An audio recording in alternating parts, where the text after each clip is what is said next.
100%. Hoje é o Dia Mundial do Coração. E as pessoas têm que cuidar, né, doutor? Às vezes o coração prega uns sustos na gente, né? Boa tarde. Boa tarde. Tivemos aqui, esta semana, a morte de um colega, cardiologista, cirurgião. Exatamente. Bem novo, né? Quantos anos, doutor? Ele tinha em torno de 45 Nossa. anos, em torno disso. Foi infarto? Ativa, foi infarto. Nossa. E um moço brilhante, um moço que estava no topo da carreira, né? E acabou sofrendo um infarto.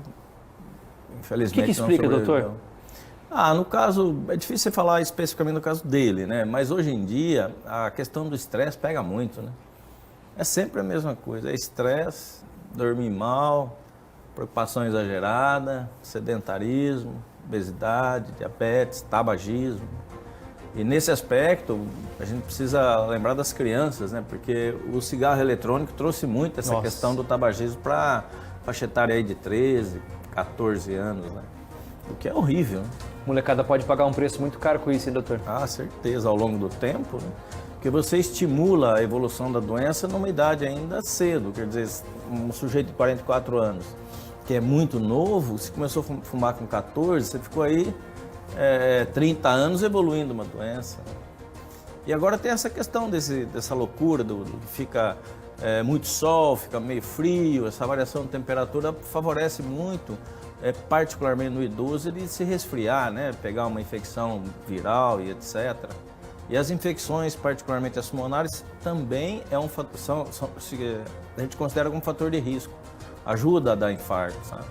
Então aí vem os cuidados com a temperatura, com a hidratação. O idoso ele não tem sede praticamente.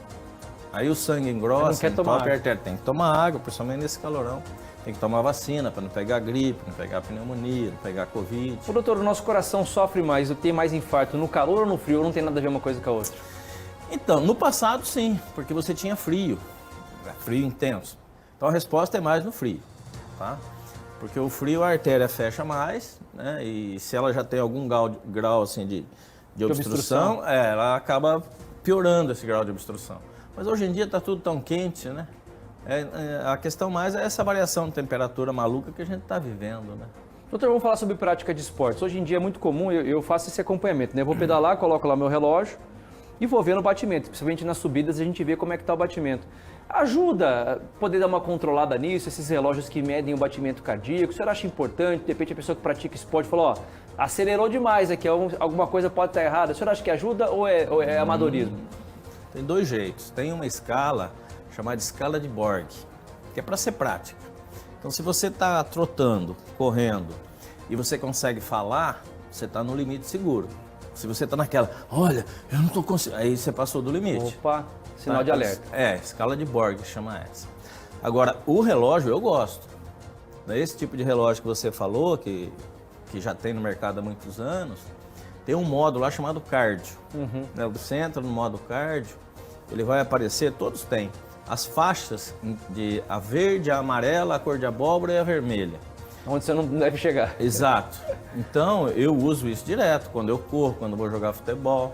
Se eu estou jogando futebol e chega no vermelho, eu vou para trás, né? Precisa respeitar isso, porque você não vai ter ganho. Qual ganho você vai ter de trabalhar com 160, 170? Não vejo ganho nenhum. Então, esse tipo de relógio ele traz segurança, né? E eficiência também.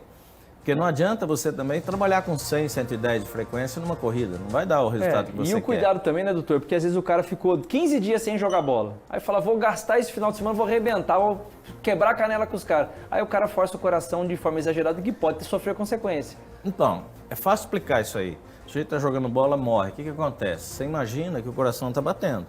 Então a coronária chama coronária porque ela está por cima do coração. E aí ela acompanha aquele movimento. É um movimento elástico. Ela acompanha. Dentro dela tem uma obstrução, por exemplo, de 30%, que não dá sintoma nenhum, o paciente está super bem.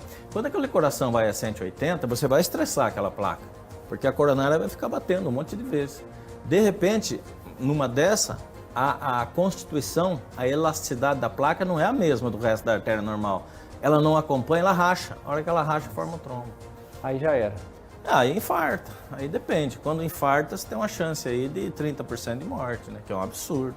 Então existe sim, viu? Esse negócio de morrer por exercício extenuante, morrer de susto, né? Porque aí tem aquela descarga adrenérgica absurda. Eu já atendi paciente infartado, por exemplo, que entrou no elevador, o elevador não abriu, ele se desesperou, Será que alguém morre de ver boleto, doutor? Aquele monte de conta para pagar ou não? Esse é mais difícil. Se não tiver o dinheiro na conta, pode é um fator de risco.